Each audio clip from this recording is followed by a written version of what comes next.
Hello. I thought I would personally introduce this holiday series as it was my first ever coach holiday. And yes, it was with Shearings, but no, it was not to Eastbourne. In Shearings' brochure it was entitled Highlights of Croatia and Slovenia, Dubrovnik and the Dalmatian Coast. It was not easy taking photos from the window of a moving coach, but I want to be able to show exactly what it was like. Some of the journeys were particularly exhausting, and if you get bored watching this after a few minutes, then imagine what it was like for, say, 9 hours on a coach. I aim to be honest and fair and say both what was good and what was not so good. So we'll start this series with the first day's journey from my home in Cheadle near Manchester to the city of Reims in France. Just looking at the map, I was expecting an early start, but not as early as 3:45. Not sure I've ever seen Cheadle at that time in the morning. The feeder coach arrived on time and off we set, with further pick-up points at Sale, Altrincham and Newcastle under Lyme. Joining the M6 South in darkness as we travel towards Birmingham, a hint of light can be seen in the sky. Day begins to break and the sky brightens up the further south we go.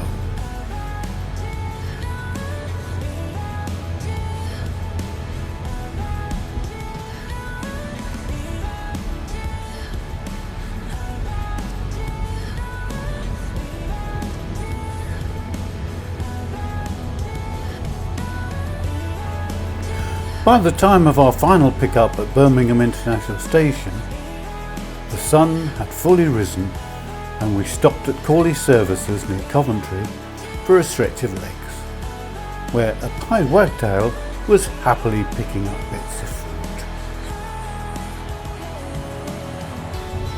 Then it was back on the M6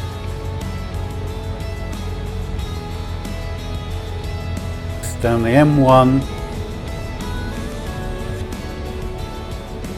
and M25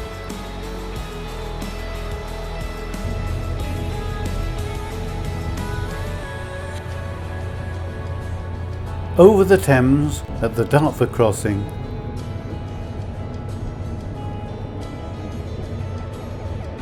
and on to Stop 24 Services near Folkestone, arriving there at about 11 o'clock. Right, what's going to happen now, you'll be disembarking this coach and you'll be going inside a building where there's services, toilets and all that. Take everything you got. This was not a good start for me. 4 hours to get to Corley Services, which is normally an hour and a half in the car. And then another 4 hours to get to Stop 24 Services. Too long sitting down on a jogging coach. Not sure I would survive this holiday. To be honest, at Stop 24, the transfers to the correct holiday coaches was not as smooth as I feel it could have been. But at last I boarded coach 96, which was delayed while waiting for a final passenger, and eventually we were making our way to Dover.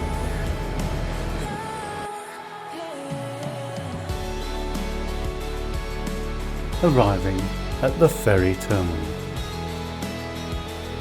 Because we left Stop 24 late and Customs and P&O were being extra pernickety, we missed our 13:45 sailing and we had to hang around until 15:25.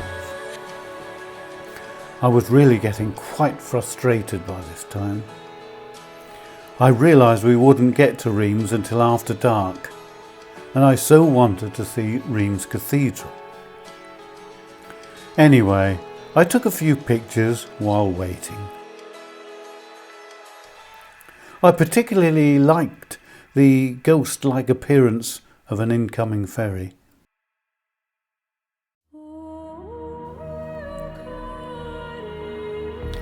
At last, we set sail from Dover.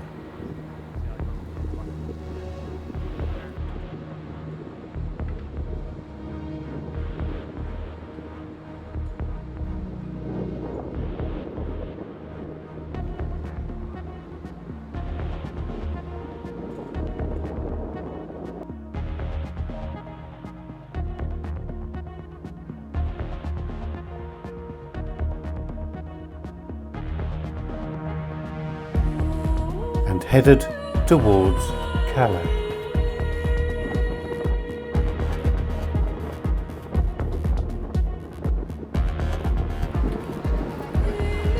An hour and a half later, we were approaching Calais.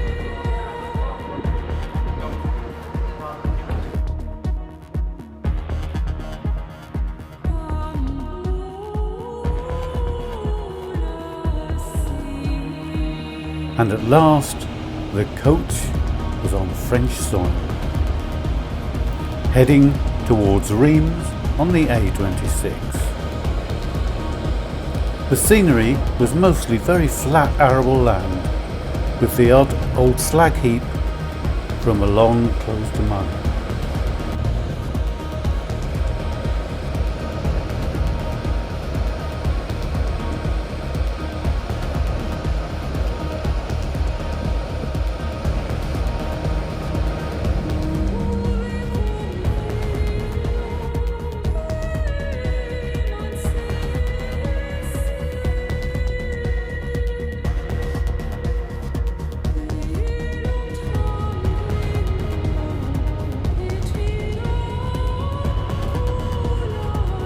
Evening was drawing closer to night, and the sun set before, at last, we arrived at our destination, the sweet Novotel in Reims. Though dark, around 9 o'clock I ventured out to see what I could see, and here are a few pictures. I could see the cathedral, where so many French kings were crowned. It was covered in scaffolding, or so I thought, and I just took a photo of the East End. However, I found out later that the West End had no scaffolding, and I would have seen these twin towers if only I'd walked a bit further. Overall, it was an exhausting day of travel and delays and frustrations, but the hotel's very nice, and I slept like a log.